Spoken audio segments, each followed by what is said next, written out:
Hi, and welcome to Canadianish Comedians. I'm Laura Toogood. And I'm Julie Betts. Today, our guest is the star of the Kyle Brownrigg Introducing Lyle comedy special, now streaming on Crave. Welcome, Kyle Brownrigg. Hi. Hi. Thanks for joining us. Thank you for having me. Of course.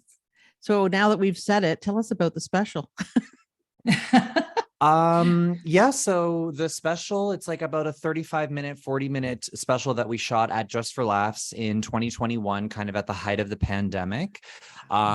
Just for Laughs needed to put out Canadian content, which I'm sure they were just sick to their stomachs that they had to do that, because it's very much, Just for Laughs is very much an American festival, but because of COVID and they couldn't get the Americans, we're like, oh, now we have to use comedians, God. So I'm very bitter about that. I want that to be very clear off the top. And so they were like, all right, let's get some specials happening. They shot, I think, probably like 6 or 7 of them. Oh. And they were all very different. Like, no, I wouldn't really say any of them were very similar. My special, it mostly talks about being a gay comic in Canada and what that means in Canada, performing in small town Canada, how difficult that can be. I talk about my jobs that I've had. I talk about my relationships, and I do a little bit of observational comedy, but for the most part, I mostly just talk about my life and things like that. It was very successful. I was trending in Canada. I went to number 2 in Canada. I got beat by RuPaul's Drag Race. She's a bitch. Yeah. We don't have to talk about her. And that's fine. And she's not Canadian. No, exactly. But it was actually a very popular special on Crave. I actually was, out of all of the specials, the most popular in the popular comedies section on Crave, but I actually have since been surpassed by Paul Wroblewski, because he just had his new show come out on Crave called Acting Good. So obviously more people are tuning into that because he's obviously a little bit more famous than I am. So, but it was a very successful special, and I'm very happy with it, considering we filmed it in the pandemic and we had a very limited amount of people that we could have in the audience, and we had to kind of get creative with that. So I'm happy with what we produced. Do you think I just want to ask quickly if you're going to maybe try and do another. I mean, I guess for every comedian, the goal is to always constantly have a special. I mean, the fact that I have one, I have to be very grateful for, because some of the best comics in Canada that I know don't. Yeah. And so it's very much right place, right time, how old you are. Canada, especially the industry, they tend to be quite ageist, especially if you're a woman. If you're over 40, they're like, we want nothing to do with you. That's why a lot of female comics leave the country and go other places. The UK is actually quite, they celebrate women over the age of 40, which great, they should. And so for me, the question of if I want to do another special, yes, absolutely. But in Canada, you really have to just take whatever you can get, because there are very, very few opportunities. So I can't say that I'm planning that. It's more like they have to present me with that opportunity. Well, I think with the changes in the CRTC now, that they're like banning so many non-Canadian productions and upping the quotient, because I know it used to be 30% had to be Canadian content on TV and stuff like that. And I'm pretty sure I was reading that they have to up it now. Like, there's a lot of things that are happening that are changing it. So maybe you'll luck out and get another one. I mean, I'm glad to hear that, to be honest with you, because as a Canadian performer, as a full-time comic, this is the only job that I work. You think at one point you would get to a point in your career where you don't have to keep hustling for 5-minute spots on Bloor Street in Toronto, but that never stops. It is a constant hustle. I always thought, okay, I naively believed, okay, I have a comedy special coming out now, which is a big deal. And I'm so proud of it. And I thought maybe this will translate into bookings. This will translate into a tour. Maybe this will translate into, and frankly, none of that happened. Canada, it's a constant hustle. It is very hard work. It's a very hard job. Yeah. And there's never a you made it moment unless you got like a TV show on CBC. And even then, CBC, they hate taking risks on unknown comics. So it's very, very unlikely. And to hear you say that the CRTC is forcing them to have more Canadian content, I mean, that makes me happy, because we Canadian comics are constantly competing with American comics that we can't possibly keep up with, because A, we don't have a star system in this country. We do not have the same resources or the same type of industries. We do not even have the same sort of infrastructure for us to be able to work as much as them and to work on material as often as them. And so obviously the Americans are going to eclipse us in terms of how much of a following they have, in terms of how much reception they have and stuff like that. They are going to be stronger because they have more practice, because they have the infrastructure to allow that to happen. Where in Canada, it's like you have to fight for like a 15-minute spot in, gosh, where the heck was I the last, like in Guelph, Ontario on a Tuesday. Like it's a constant hustle. Yeah. Do you have an agent that you work with, or do you do all your own self-booking? And sorry. No, I was just going to say, because it would be interesting to know if that makes that much of a difference. Like the majority of people that we talk to just book their own and started producing their own shows because they couldn't find the opportunities available to them, you know? I used to work for Yuck Yucks, which was a really great jumping off point for my career. It really helps establish you. You get professional stage time at comedy clubs.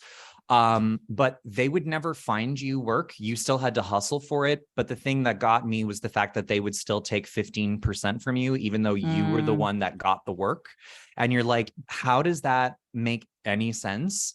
In Canada, in my opinion, I don't think that you need representation, and you have to ask yourself, what is your career goal?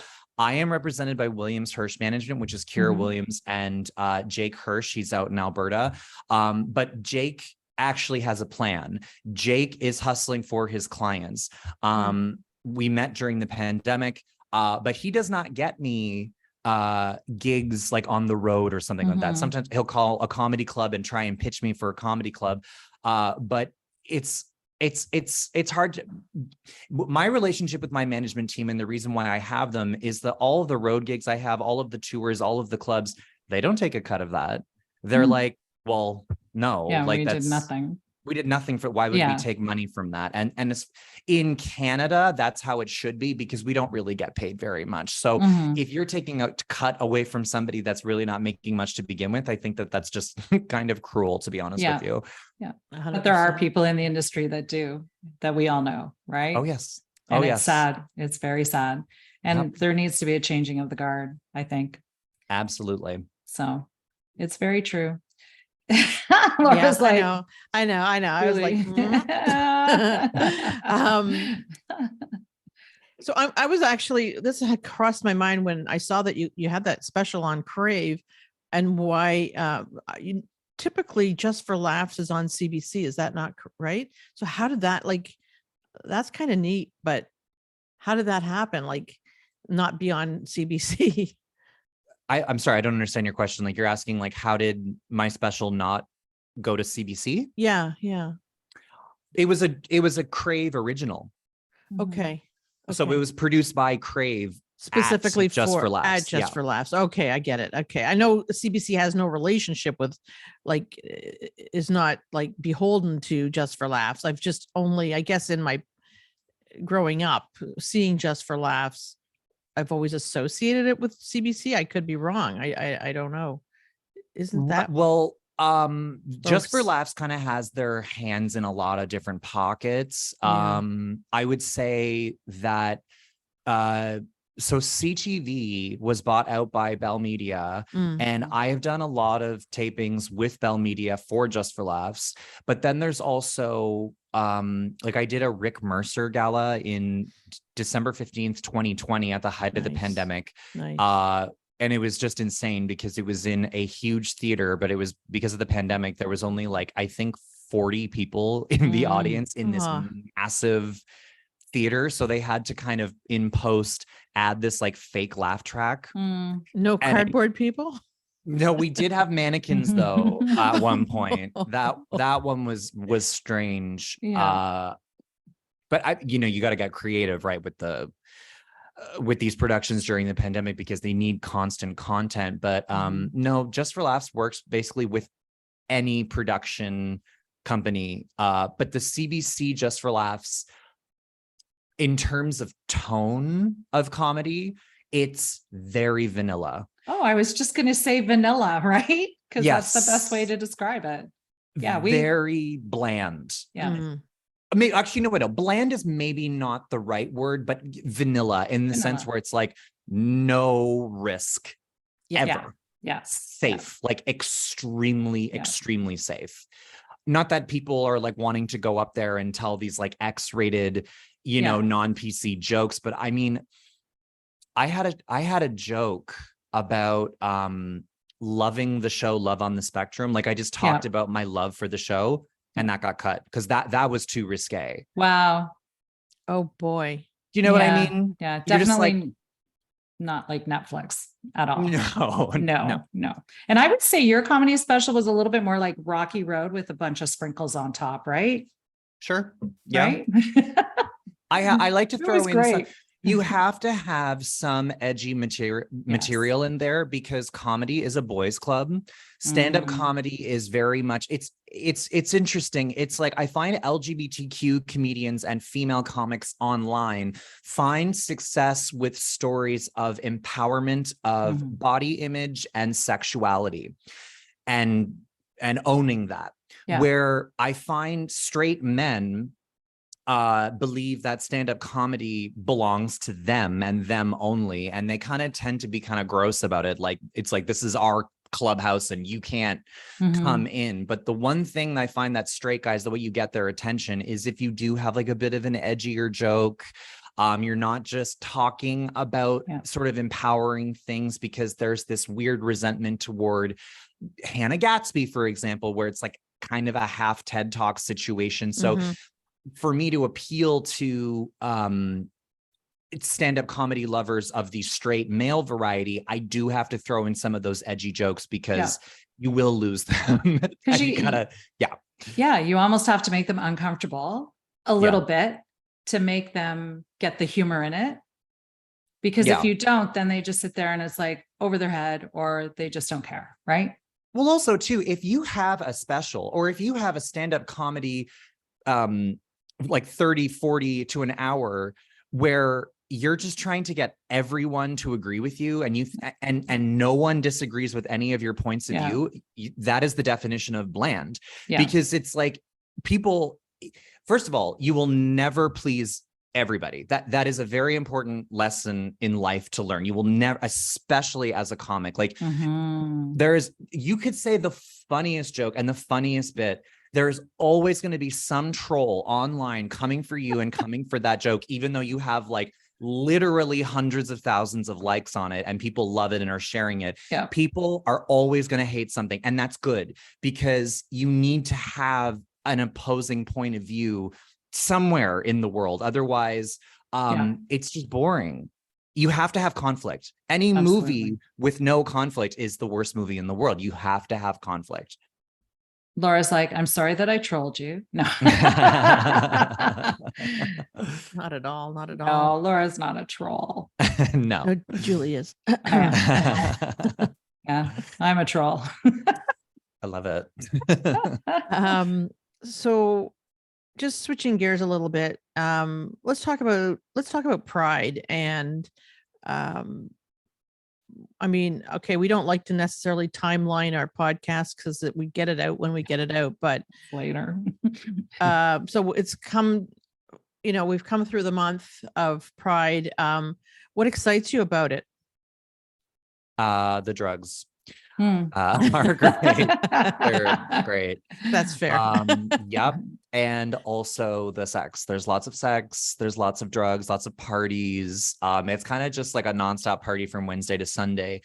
I actually, though, I think I overdid it this year. We actually had tickets Sunday night to this party called Revival. It was like hundreds, if not maybe thousands of people going.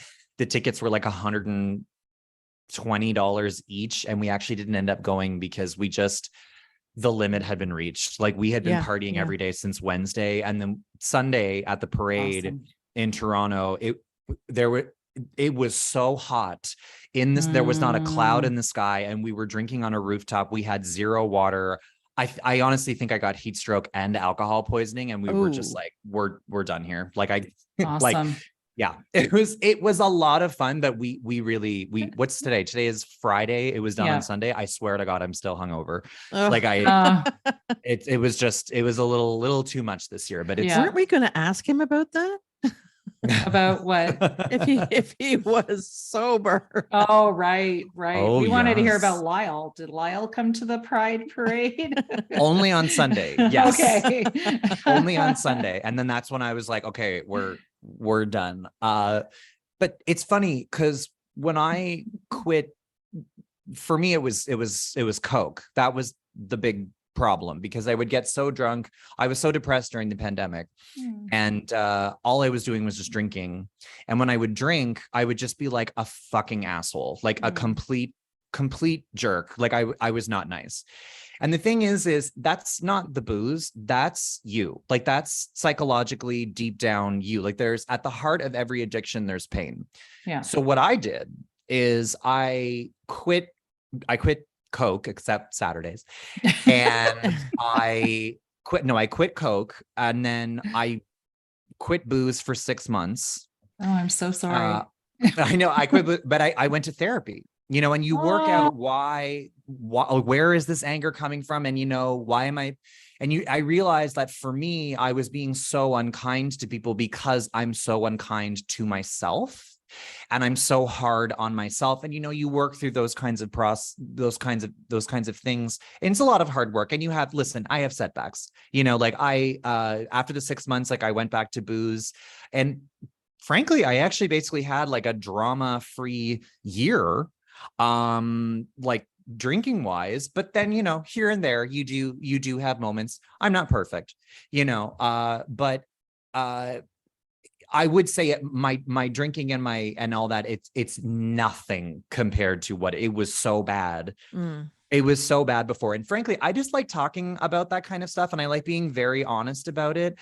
Just because if you guys don't think that every single human being on this planet does not struggle with drugs or alcohol or depression at some point in or addiction of some form. Or addiction of some form, it's like you are kidding yourself. And so for me, I like talking about that stuff very openly. I mean, I have done shows in the middle of nowhere, and people will come up to me and be like, listen, I actually also have those struggles, and I'm so happy that you talk about them so honestly.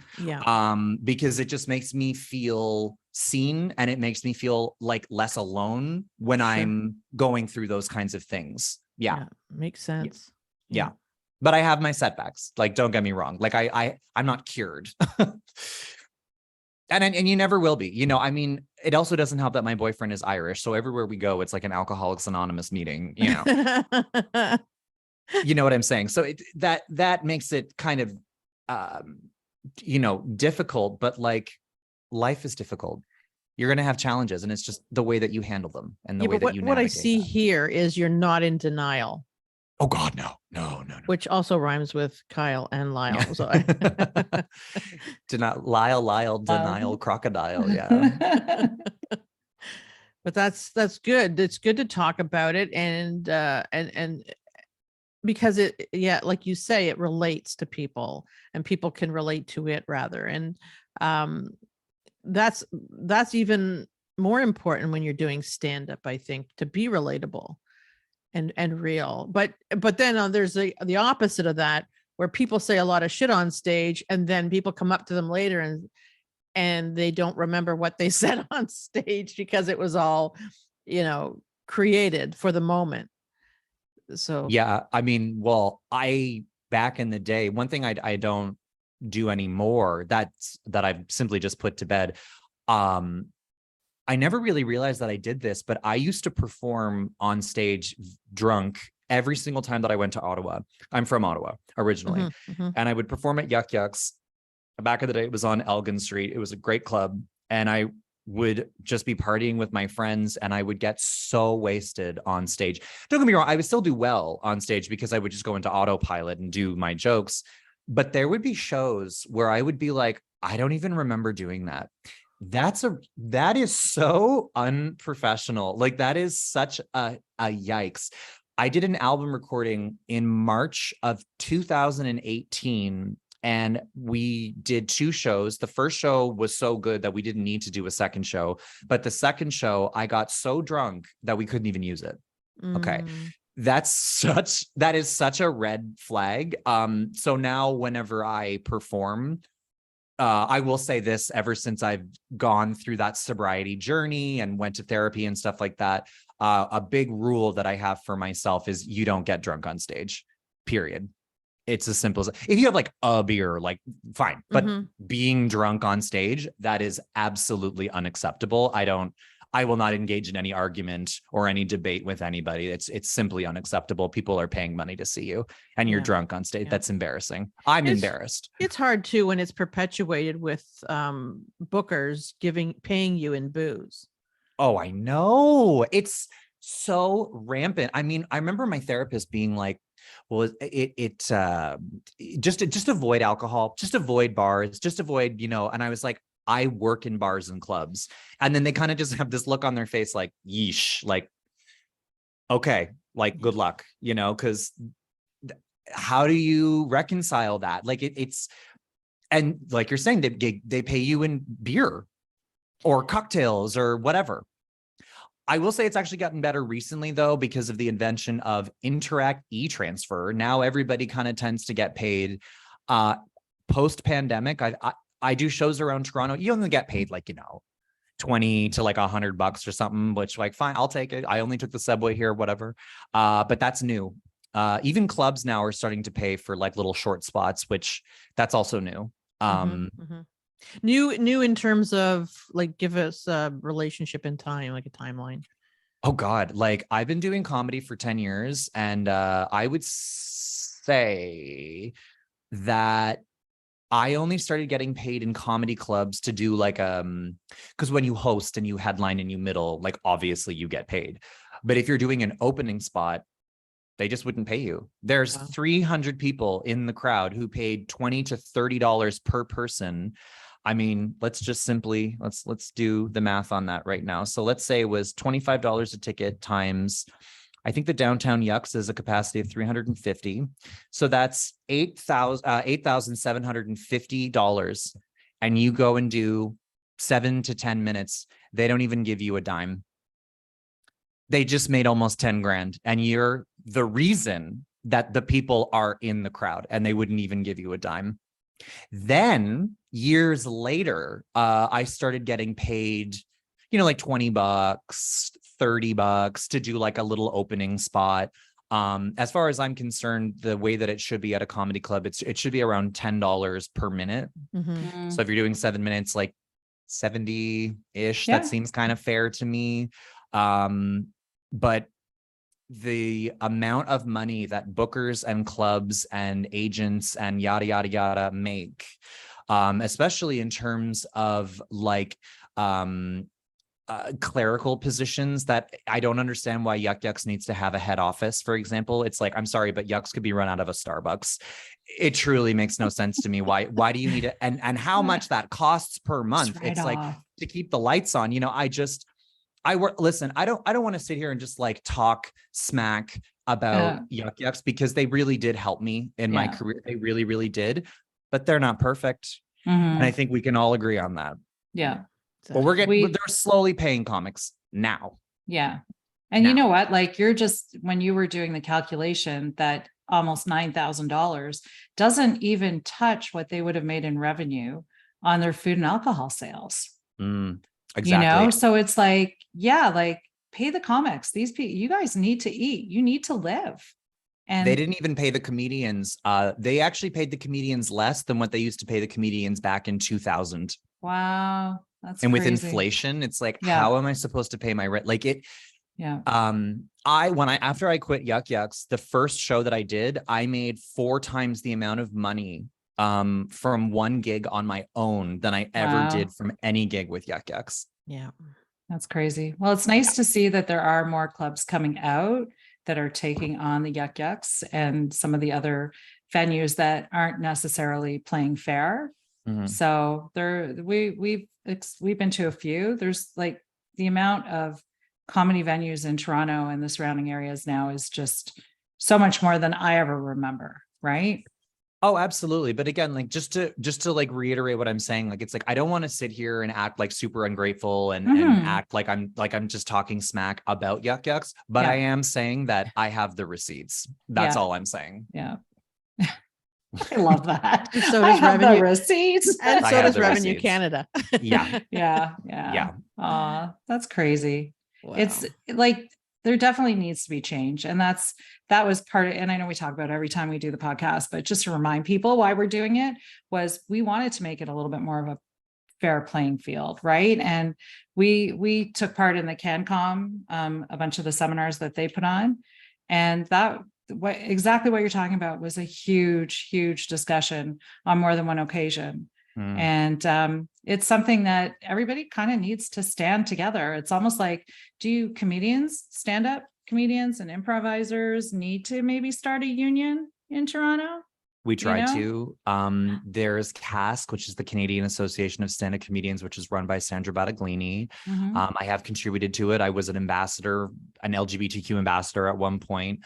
But the thing is it's hard to, well, first of all, it's hard to organize Yeah. comedians. Most of us have such bad ADD, like we're just barely medicated enough to get up Yeah. on stage. You know what I'm saying? But we have tried to lobby in Parliament in Ottawa to get it recognized as an art form so that we can apply to get funding. And that it never, it's so funny the way that it never worked out, because I don't understand how people don't see stand-up comedy as an art form. What is the difference of singing a song about a relationship or writing out a 5-minute story about it? Stand-up comedy is the same thing as writing a book. The only difference is that I'm performing it. Yeah. It's the only difference. So why is it that one is an art form and one isn't? Comedy is an art form. If you think that comedy is not an art form, you are an uncreative person that is super ignorant and uneducated. Well, you just mentioned most of the Canadian Parliament, but we won't go there either, right? Yeah. Shh. I didn't say that out loud, right? This isn't recorded, is it? No, Yeah. Oh man, I don't know. It blows my mind because we see and we've met so many incredible people that work in the comedy field, not just stand-up and improvisers, but writers and producers and all of that. And the hustle is so real. And I'm like, kudos to you guys to get out there almost every night and just sell yourself, because that's what you're doing. You're out there being big whores and just getting whatever you can for everything that you do, right? Yeah. I work my corner. That's right. Yeah, right. And Sure do. your boyfriend's not in comedy, right? Oh God, no. God, ew. Could you imagine dating a stand-up comedian? Absolutely not. You wouldn't make rent then. That's right. Yeah, no, I like to be able to pay my rent. Absolutely. No, that's a big thing for me. I don't even like, a lot of comics date each other. A lot of comics hook up with each other. It's a very big rule of mine, is comedians and I are coworkers. And just like that expression, you don't shit where you eat, you don't shit where you eat. That's a big one for me. But also, stand-up comedy is what I do for a living, but I don't think about stand-up comedy like every 5 seconds. It's so important to have a separate life and a separate world away from comedy, because when you are in it, especially as a professional, it is so toxic and so competitive, and there is so much backstabbing and there is so much shit talking that it can be very soul crushing. So to also date a comedian you would be in Perpetually. competition with your partner. That would add a layer to the relationship that I'm good. Like I wouldn't. Mhm. And you know what? I know a lot of people that are in relationships with other comedians, and I really don't care if they hear me say this, but I think that they're crazy. I think they're insane. I can't imagine dating a comedian. It I makes think no it's just sense to me. rare. It's rare that it works. Like Mhm. there are the few that do work, but it is rare for sure. Yeah, absolutely. And so, no, my partner is, he works in medicine, and I love him so much because I love money. And Me too. yeah, it's great. But no, I'm just joking. But like, it's very important for me to date somebody that has nothing to do. And listen, they don't have to have money. I mean, I have been poor my entire, like, I literally only had money July 2019. That was my very first royalty check I got for my comedy album. And then I was like, okay, now I can start paying my rent. I struggled through my 20s, working Wow. every job you could imagine while I used to work at Starbucks. I would wake up at 4:00 in the morning, dig my car out of the snow. Ottawa winters are brutal. I would Mm. dig my car out of the snow. I had a 99 Civic with rust and chunks falling off of it to catch my 4 a.m. shift at Starbucks. I would work until 12 in the afternoon. I was a freelance illustrator for places like the Globe and Mail and the National Post. I would work on that in the afternoon, and then I cool. would go to comedy clubs at night, and I wouldn't come home until like after midnight. And then I would just do this over and over and over again. But I had Wow. nothing. I had no money. And everybody that I dated was either like a drug addict, because I'm an addict and I love the toxic relationships. I love the hot and cold thing. It really gets me off. And when it comes to relationships, I don't give a shit if you have money, because I never had money to begin with. This one does, but it's a nice change. It's a nice change. I'll be honest with you. So are you a sugar baby? Is that what you're just like trying to absolutely like, not. yeah? I pay my rent. What? I pay my What? bills. Oh, Yeah, come no, I pay my on. rent. Yeah. Absolutely not. But I wouldn't be opposed to being a sugar baby. Oh, me neither. Yeah. Although I'm way past the baby stage. But, oh my. You're never past the sugar baby stage ever. Yeah. I don't know. I don't know many 90-year-olds that are looking for a sugar baby. If you do, What are you talking about? send Anna my Nicole way. Smith? She I proved know. that. God bless her, man. Like she God bless had it her. right. She's my idol. I'm like, I don't know. Could I get a boo job and, go hang out at Make the it old age work. homes? Yeah. Yeah, make it work. So bad. Yeah. It's, I think comedians, because the whole career is so unstable, stable, but unstable, if that makes any sense, That's that why I you like it. need. Yeah. Yeah. Well, there's something in there that you're drawn to. Living But on it the is- edge. Yeah. It is nice to have that partner that is more stable and that's not in so deep the same way that you are, because I would probably kill a comedian if I was living with them. Like I'd be in Boy. prison and doing the penitentiary circuit, because that would be it. Yeah, Right. yeah. You're All like, that's I will going go to through- jail for murder. Yeah, Yeah. All that's going through my mind is, I'm going to slap that smile off your face. right. Yeah, Yeah. yeah. It's Absolutely. so true. It's Yeah, so I couldn't do true. it. I would No. actually die probably. Yeah. Yeah. I can't take a man at the best of them, let alone a comedian. No, thank you. No, thank you. Yeah, that's too much. Yeah. Yeah. I do like to Much. laugh, but no. So Yeah.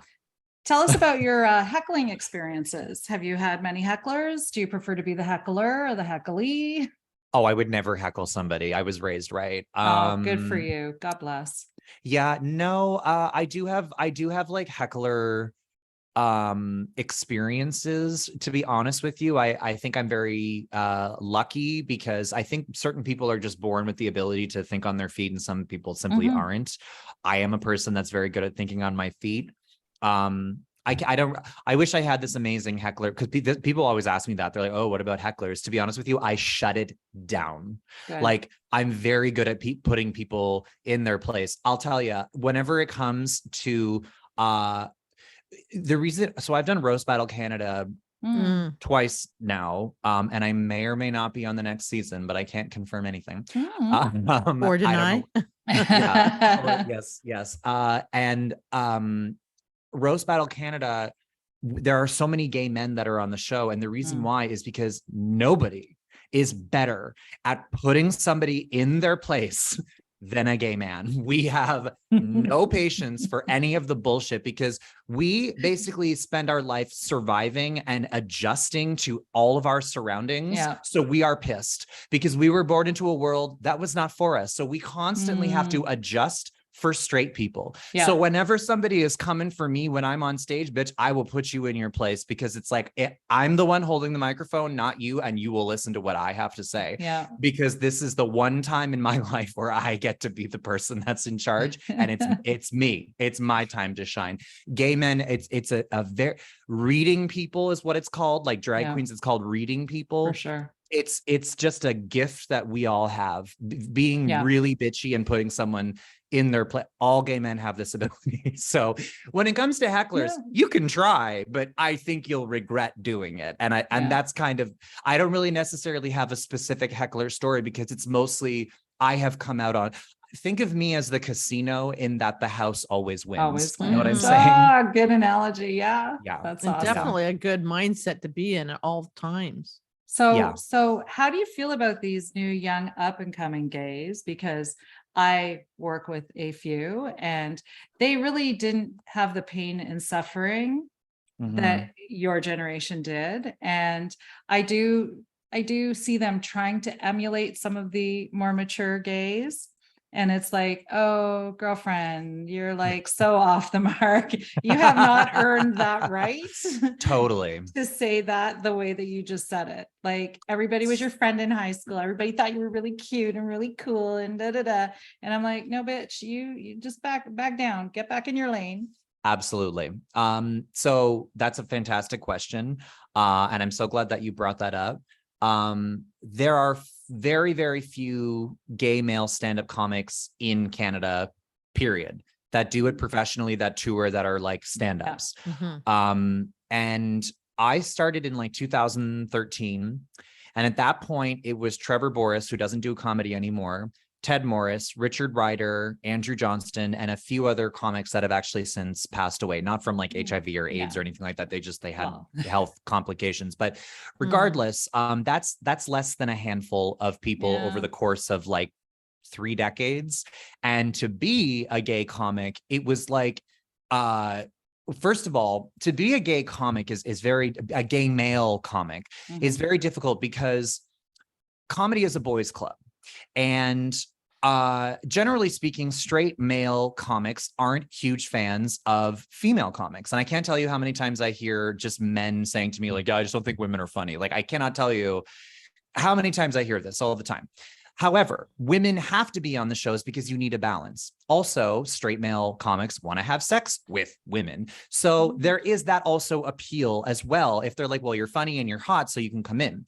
But when you're if you're a gay female comic, a straight male comic recognizes the aesthetic. A lesbian comic and a straight male comic kind of have a similar kind of approach, which is why like Ellen and Jerry Seinfeld, that you can kind of, they're very similar, very observational comedy. When you are a gay male comic to a straight male comic, you remind them of a female comic, but there's no attraction there. And they don't really, they're not going to put up with your bullshit and they're not going to put up with your brand. They don't really care. So it makes it even more difficult. This is why there were so few successful gay male comedians, in my opinion, in the 2000s and the 2010s.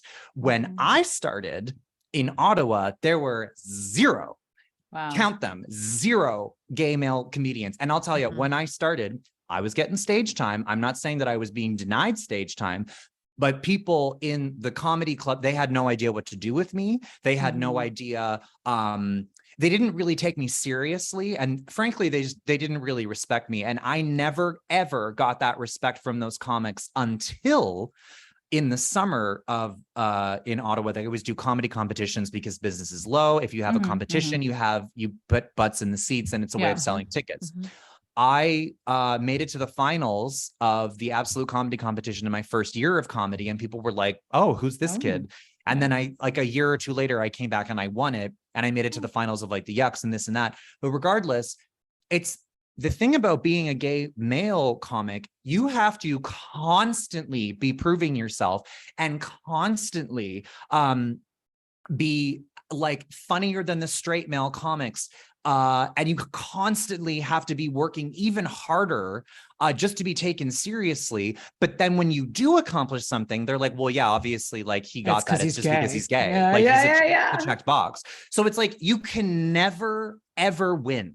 And it's so frustrating because when I was growing up, so I refer to, and you were talking about like the younger gay comics, you know, I was before the being gay is cool era. I was before Lady Gaga. I was before Glee. I was before, I don't know, the movie Carol, like where it was a happy ending. When I was growing up, we only had Tom Hanks in Philadelphia. Do you know what I'm saying? Yeah. When I was growing up, we had The Hours, which is a fun movie about lesbians committing suicide. When I was growing up, we had Brokeback Mountain that ends in a hate crime. When I was growing up, we had, what's that? Rent, which is a fun musical about AIDS.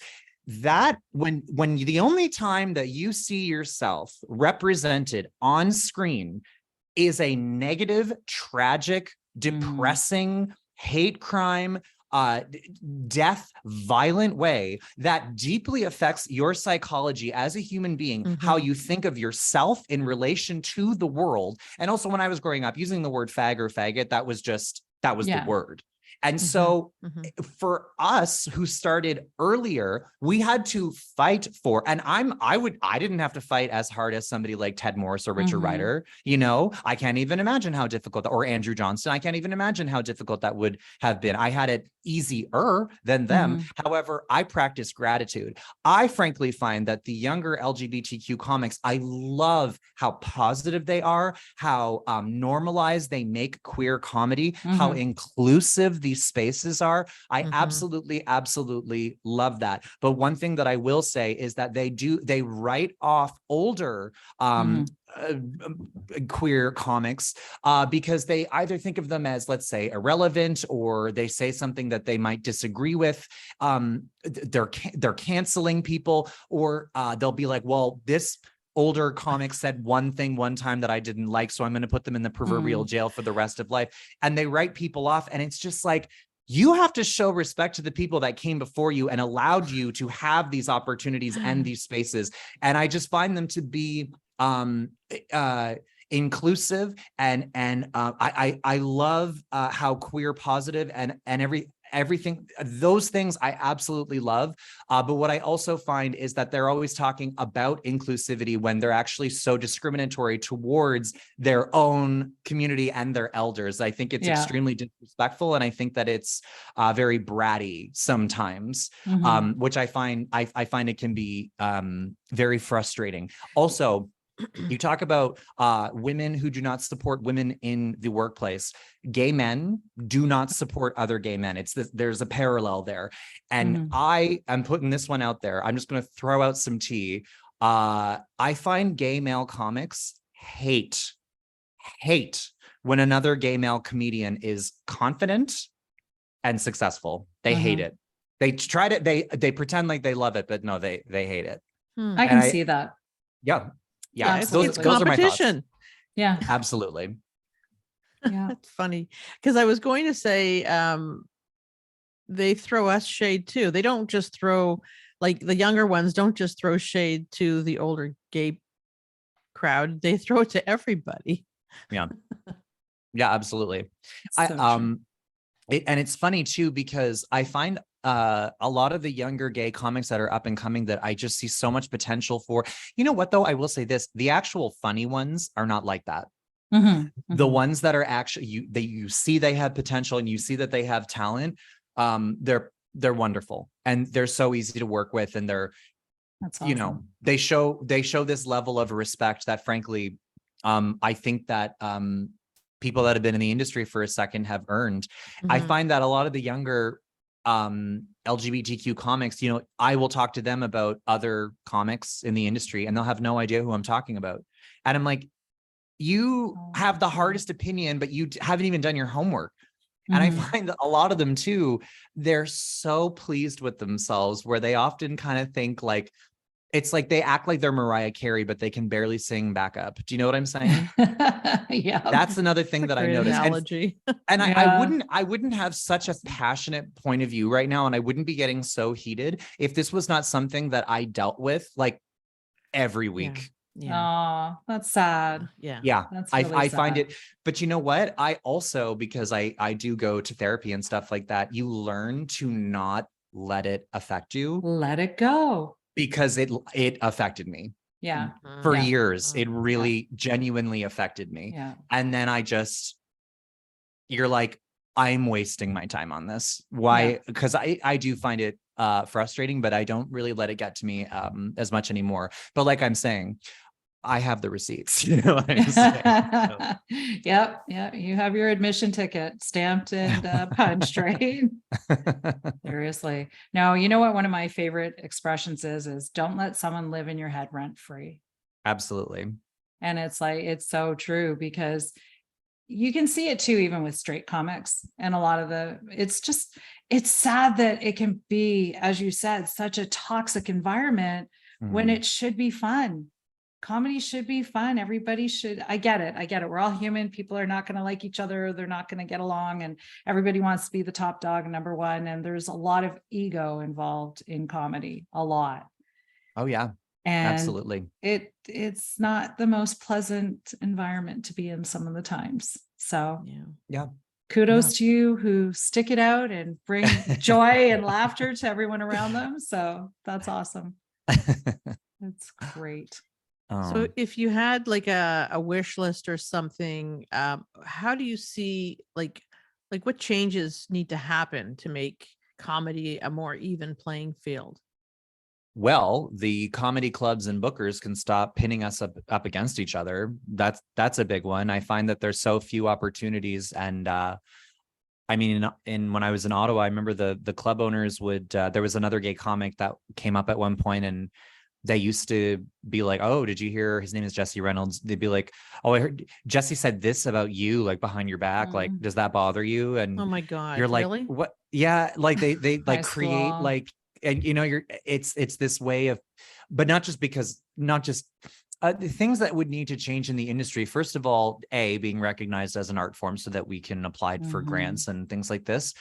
B, money. We need to be getting paid what we actually earn, because I think that the comedy bookers and comedy clubs seem to forget it's like, you need us. You are nothing without us. Like, we're the reason that people are in the seats. Like, you need to be paying us like a livable wage here. Like, do some of them play favorites?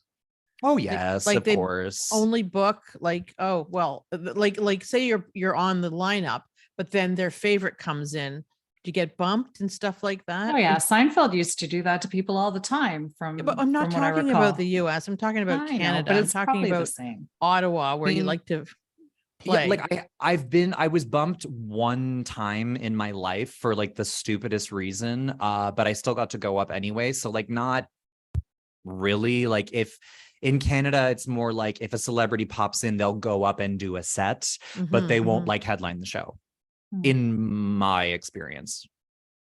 Okay. Usually people don't get bumped. No. But the thing that really needs to change in Canadian comedy, it's it's the money. Like, we simply just don't get the way you make a living through comedy is you just do everything on your own.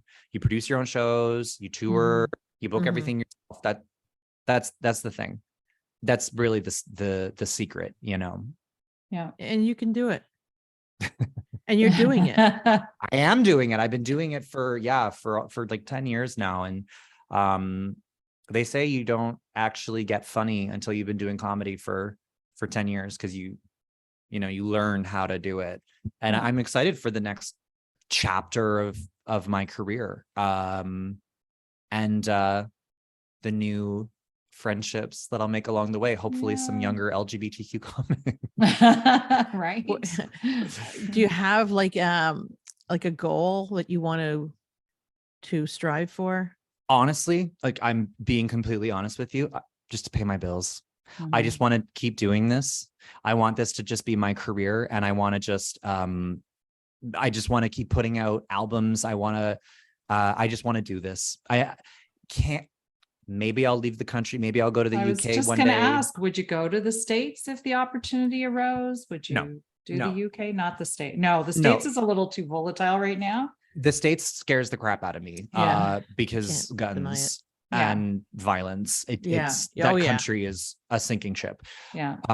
But the UK, I would probably go to the UK. My boyfriend is from Ireland, so it'd be like kind of close to Ireland for him and his family and stuff like that. So it would just make a little bit more sense. Plus, I find that my style of comedy is more appropriate to British sensibilities drier. because, well, like all British men are gay. You can't tell the difference. And I have a lot of wordplay, and that kind of tends Yes. to be the type of, they're joke writers. I find American comics tend to be more observational and like ranty, Mhm. and that's like not really my vibe. Mhm. So if I went anywhere, I would go to the UK. But if I remain in Canada, the goal is to just simply continue working, because that's Yeah, really all yeah. you can hope for in this country. There's no such thing as becoming famous. Nobody's famous. It's Canada. Let's calm down. Yeah. Yeah. Yeah. Yeah. You mentioned that in your special Yeah. about, how fun it is Sorry. not to be recognized anywhere. Yay. Right. Yeah. The anonymity of Canadian Yes. entertainment. It's how it is. And Yeah. when you come into the industry, you have such high expectations. You think it's all just the red carpet's going to be rolled out for you. And I think the better you get at comedy, the more it has just kind of destroyed your expectations of any kind of glamour or fame or anything like that. And then once you accept that and you can move on with your life, you'll be a great comic in Canada, because you know that you'll appreciate anything that comes your way. Yes. That's all I'm saying.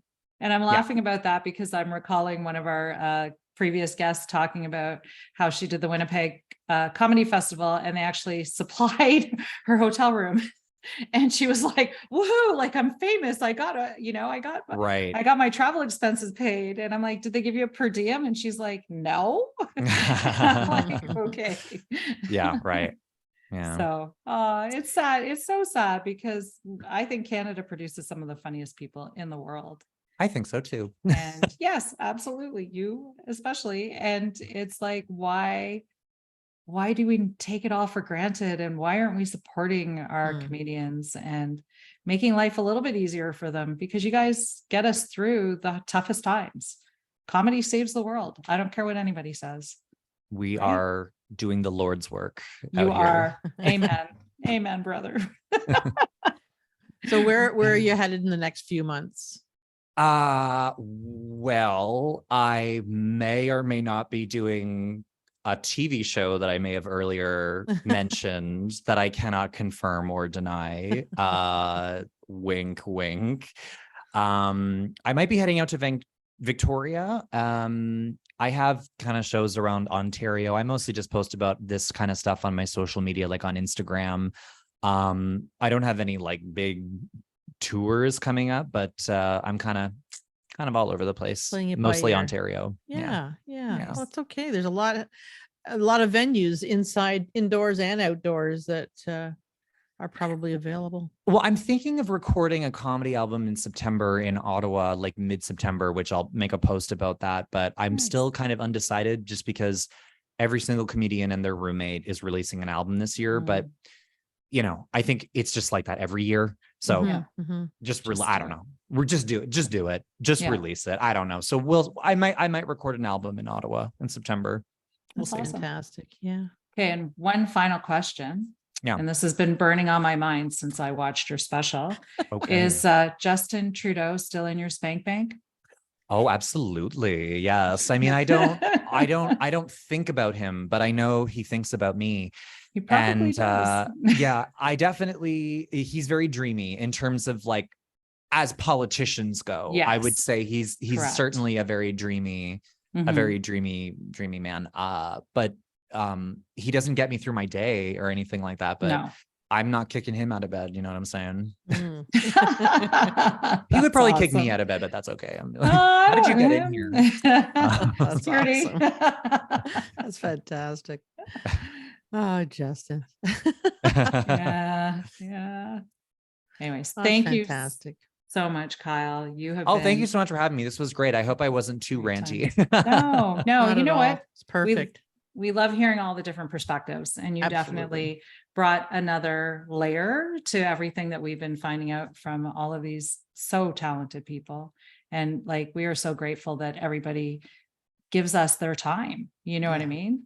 And we hope that the message is getting out that things need to change in Canadian comedy. You guys all need more exposure. You need more money, more money, more money, more money. And yeah, we're throwing We're sending you that Yes. boom, more money vibe. I appreciate it. I'll take that. Yeah. So Well, thank you guys so much for having me. Really appreciate it. Thank you.